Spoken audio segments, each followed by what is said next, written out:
About a couple months ago, I dropped a video about Persona 5, where I said I don't really like the modern Persona franchise.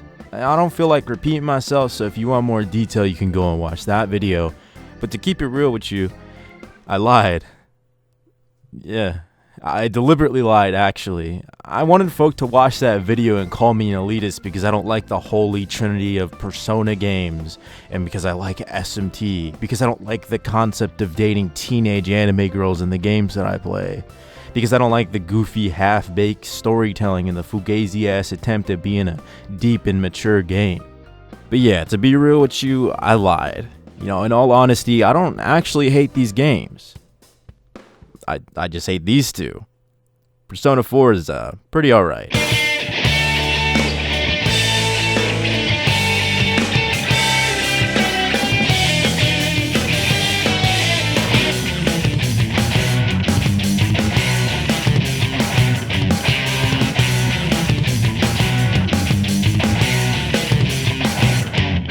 Persona 4 was released July 10th, 2008 in Japan, December 9th in North America for the PS2. After the success of Persona 3, Atlus was eager to start a new project in a newly revitalized franchise. But Persona 4 is probably the most polarizing entry in the entire Megami Tensei franchise. You know, folk either love it to death or hate it with the burning passion of 1,000 suns, or like 1 billion suns. Like, damn, that is a whole lot of suns. While it sold real well and brought Megaten back into the mainstream after a gang of sleeper hits, it also took the franchise into a direction most OGs didn't really like. To be real though, most of the issues people got with modern Persona is a fault of Persona 3. People like to say that Persona 4 though was the big bad that turned Persona into a normie franchise that began the evil trend of Atlus milking their games for profit, because you know, they definitely never did that before. If you were to ask me how I felt about Persona 4 around 2014 when I first played the game, I probably would have said all them negative ass things myself.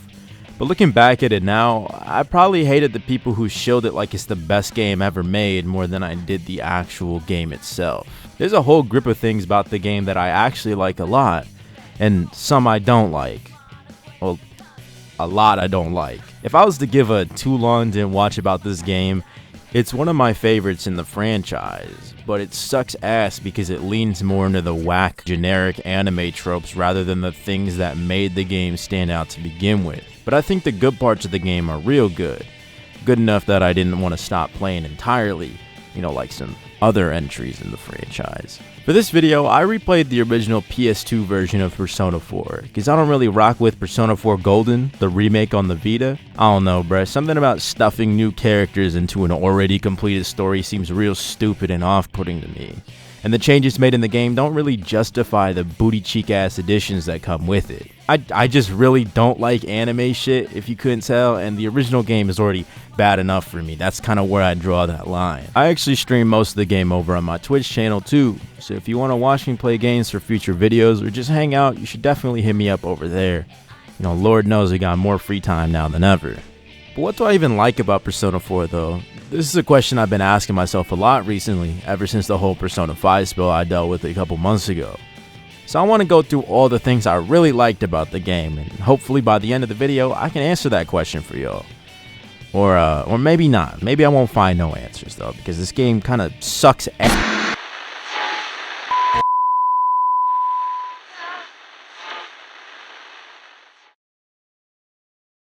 You know, I had a real hard time thinking of something that embodies all the good things that I love about Persona 4. But I think the environment of Yasuo Inaba fits that glove perfectly.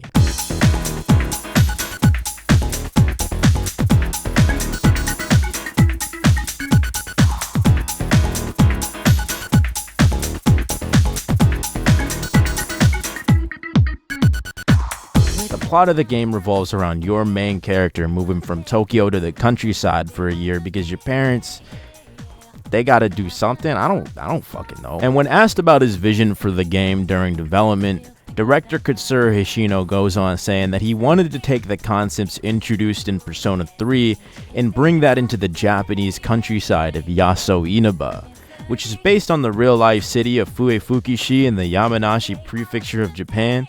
And not the Tottori prefecture, which, historically used to be the Inaba province. Like, it really don't make no sense. The name's right there, dog. Come on, like, I don't know why they just didn't do that. In comparison to the games before it, the setting in Persona 4 starts off feeling real small and secluded, but as you play the game, that feeling turns into a real intimate one. I think having a smaller environment to play in really forces a developer to make sure that what we're given is all unique and memorable. And damn, if walking around the shopping district or fishing at the Samagawa riverbed ain't some of the fondest memories I have of just chilling out in Inaba, then I don't know what is. The bright sunny days, the glowing golden hours, the ambience of the rain. Just mobbing the streets by myself is pretty damn fun. I really like how the game got a heavy emphasis on the weather, and the different climates got their own music with their own vibe to it. Oh baby, I need your love. Looking so different, gliding street light. Got problems, forget what they went. Day after day, Well, they really made sure that the setting is such a tight little piece that it translates over to the characters too. Seeing them around all the time, either at school or in town, makes the place really feel alive, like they're real people in the world with you. Combine that with the compact environment and you got a setting that actually feels like it could exist and you can easily get immersed into it. It's also something that stays unnerving since the plot revolves around a string of mysterious disappearances and murders that seem to start once you arrive in Inaba. Knowing that there's a killer in your small ass town is bad enough, but once y'all realize that there's a secret world inside the TV where the murder's been taking place and that the killer knows where you all live, that builds a lot of tension that continually rises throughout the game.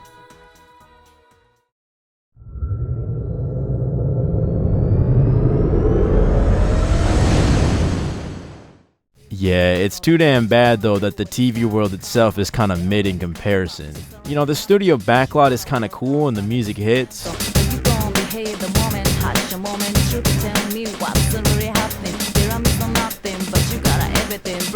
But the actual dungeons themselves are just generic ass, boring ass, randomly generated ass dungeons. Like, don't get me wrong, it's no type of Persona 3 lazy.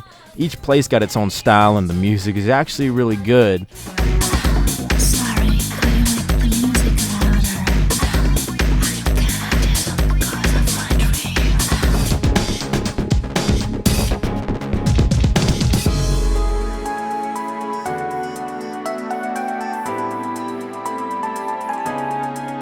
But in comparison to how meticulously designed the real world is, I can't help but be a little pressed about how boring this place is.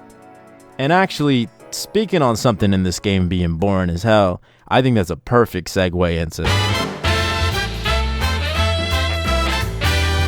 Before I go dumb on this, I just want to give credit and say that out of the 3 modern Persona games, Persona 4 definitely has the best and most consistent cast of characters out of all of them.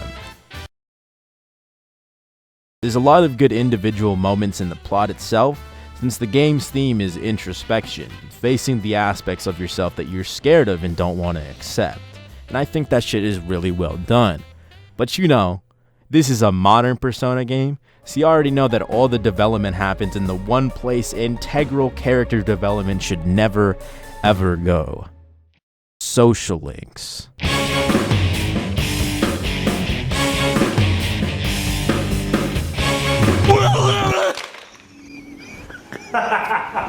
Social links suck.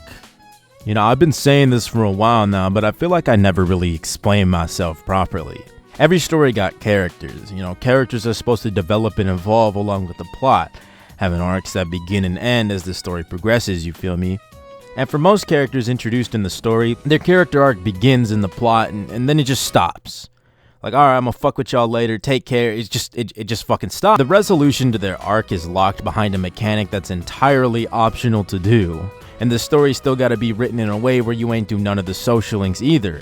So what you're stuck with is a static, unchanging character that cannot go beyond that by its own design.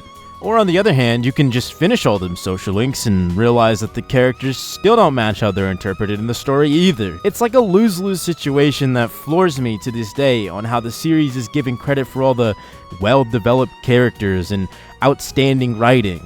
And that's not to say that social links can't work, you feel me? It's just that you can't stop the integral progression of your main cast into what's essentially optional content and expect the writing and the plot to stay the same. But you know, even if the main cast is some hot trash, there's a gang of side characters that are great. Their stories alone save the mechanic of social links from being complete booty cheeks. And this game is some of the best ones out the franchise. They cover actual internal issues that people may deal with at some point in their lives, and it's done in such a grounded, real-ass manner that I have no choice but to respect it. You know, my personal favorite social link, or second favorite social link I guess, is the moon with Ai Ebihara, a classmate of yours. You know, self-worth is something that I'm sure a lot of people deal with all the time in their real lives. And introspection is hard. When we ignore parts of ourselves we don't want to accept, naturally we try and fall back on superficial shit to try and convince ourselves that we gonna be okay. But in reality, it's only lying to yourself to disregard the bad and hide behind the good. Now, I got friends that I know today that think that their looks or their money is all they could ever need to get by in life. But just talking to them, I can see that those folk are always gonna end up the loneliest. Shallow and with practically no redeeming qualities outside of their looks, because instead of being themselves, they hide behind conventional ass physicality out of a fear of not being loved for who they really are. And on top of that real ass message, I love Ebihara's social link because it's the only one in the game that you can reverse or break entirely. You know, sometimes friendships or relationships don't work out. If you try and rush things, it'll never work, and you end up hurting people you really care about just for a cheap sense of an escape.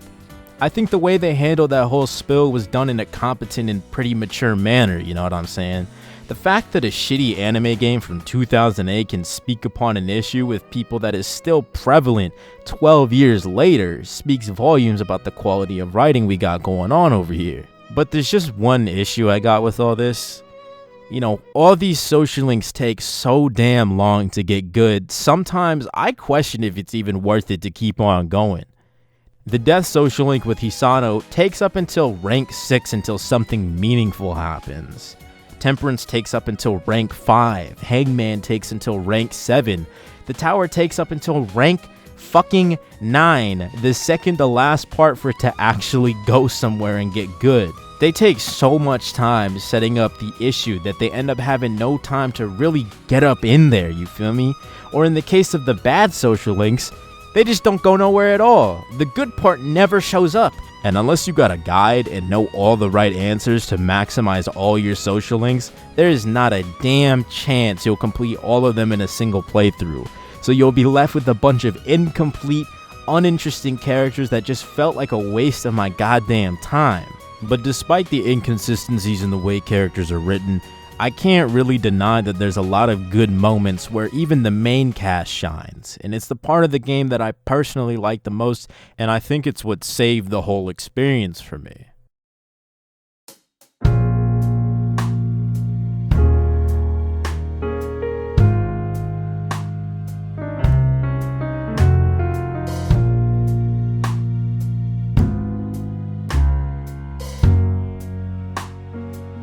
The story of Persona 4 definitely gotta be up there with the best aspects of the game. It's the only reason why I ever decided to go back to it to begin with.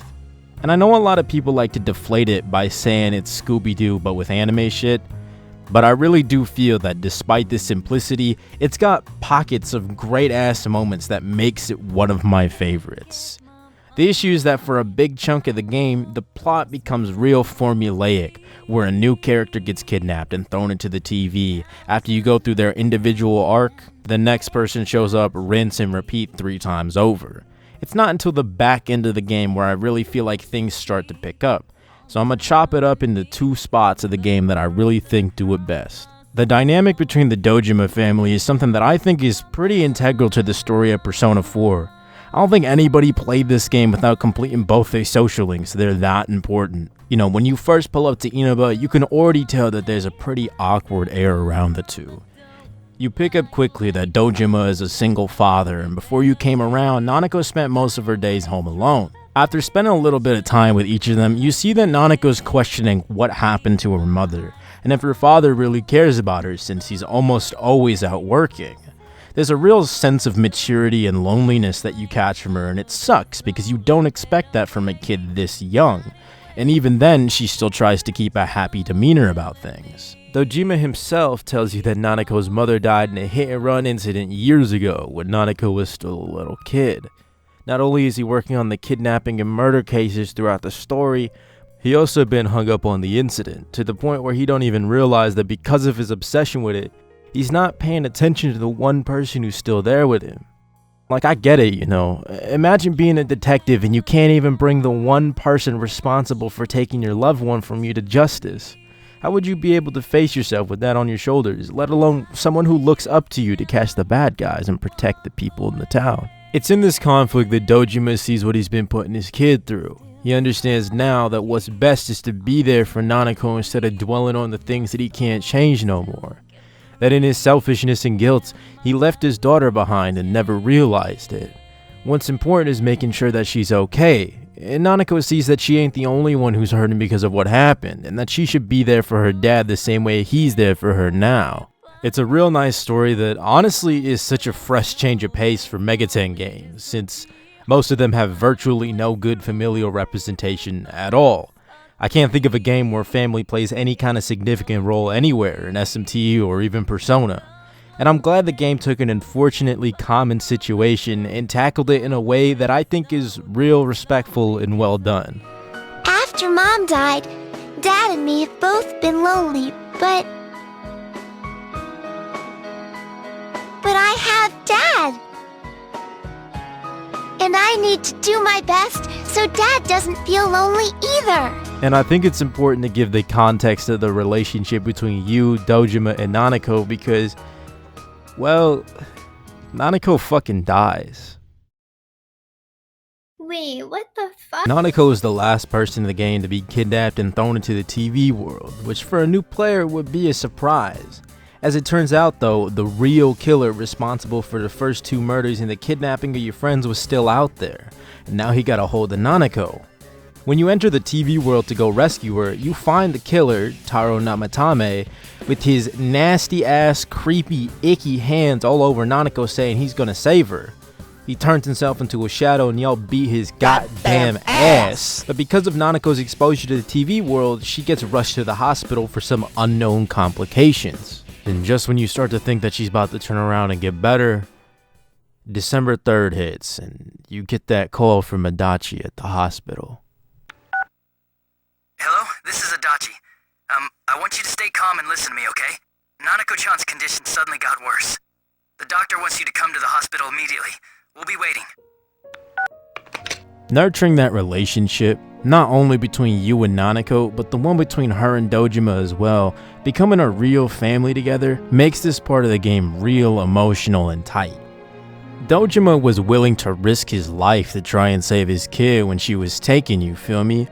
And the way he cares more about her than his own well-being is telling of how far they've come since the start of the game. I think the way he reacts to losing his kid is something that you really feel the most out of everybody, which actually leads itself to my favorite part of the game.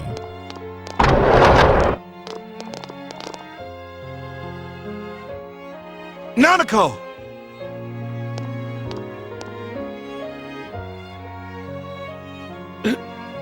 Nanako! You know, once you save Nanako, you stay behind and take Namatame back to the real world too. To your surprise, the police took them both to the same hospital. And you also learn from Adachi that because people don't know about the way Namatame kidnapped and killed those two people from the beginning of the game, it's going to be near impossible to convict him of his crimes. Knowing this, Dojima breaks down in a fit of anger because of what Namatame did to his daughter. Permission? Who gave them permission to kill Nanako? Tell me that, huh? The hell with you all! Why is he still alive when Nanako's dead? Give me back Nanako! Give her back! She's all I have! She's the only one in the world You'll hear a crash from Namatame's room, so you get up in there to check it out, only to see him on the ground with a large TV up there. When the clock strikes midnight, you see a shadow on the midnight channel saying that he failed to save Nanako, and that killing and saving are the same thing to him. And so, a thought starts entering your mind. This must be a luxury suite. Most hospital wards don't have such large televisions. Why, with something like this in the room, this man could escape at any time. Although once he enters, he may find there's no way out. This is my favorite scene in the game because you almost never see this in modern Persona. A genuine conflict between the main cast of different ideals. Everyone in the room agrees that Namatame killing Nanako is inexcusable, and y'all was just told that he most likely will get away with it. What's the best thing to do? Do you let it go knowing that you can't bring the guy responsible for the death of the innocent lives to justice? Or do you take matters in your own hands and cross that morally gray line? It is a good ass conflict to have, and it brings up a lot of real good thinking points. How the hell can you be so half-assed about this? Are you okay with what this bastard did? Of course we're not!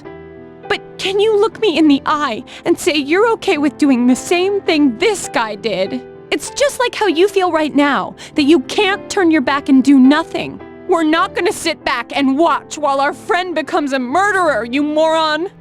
Yeah, and then the game just says fuck you, basically. In actuality, Namatame ain't the real killer. If you don't kill him, Nanako comes back alive. You figure out that Dojima's partner Adachi is the real killer who's been manipulating Namatame, killed the original 2 women, and so you go to fight him, except Adachi is actually this big-ass disco ball fog machine dude with a big-ass eye who's like, blah, blah, blah, the fog and illusions, the truth is a lie, I'm stupid, and like... What the fuck? You know, my biggest issue with this game is that the story has 0 consequences at all. Sure, if you decide to throw Namatame into the TV, you get the literal consequence of a bad ending, but like, if you play all the way through to the true final boss, there ain't nothing that goes wrong. Nobody is lost, Nanako just don't die, Namatame is fine, Adachi gets arrested, you pull up on Izanami. By the way, that's the real villain of the game, Izanami, by the way. And she's like, fog! And you're like, I think the fuck not, you trick-ass bitch! And then she dies, and you win.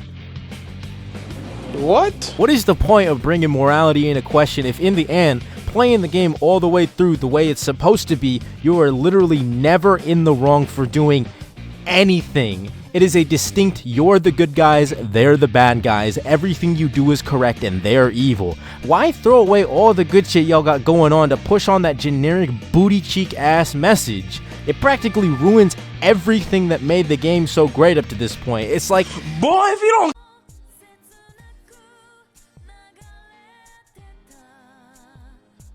Wow, this game fucking sucks. Do I even like this game? I low-key thought that working on this video would have led me to a clear answer, but nah, it didn't. Yo, if anything, I'm more confused than I was when I started this whole spill. This game can have some of the most compelling plot points and character arcs in the trilogy of modern Persona. Yet it's also got a really inconsistently written cast and a creepy anime social sim mechanic with boring-ass stories, and even worse, characters that go nowhere and serve virtually no purpose in the plot. It's also got some of the most unfun, grindiest, horribly designed enemies, dungeons, and bosses I've dealt with in the past couple years. But it's also got the blessing of having a really strong cast of side characters, and also just some of the hottest tracks in the entire cut playing in the background at all times.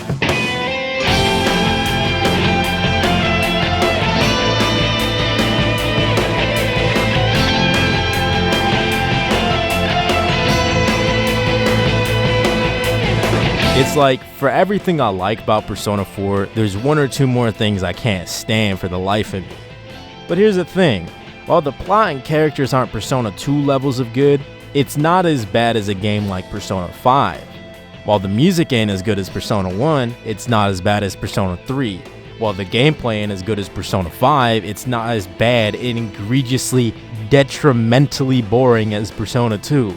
I feel like in its attempt to grab at every single audience it possibly could, it stretches its concept so thinly the game just ends up feeling real shallow, you feel me?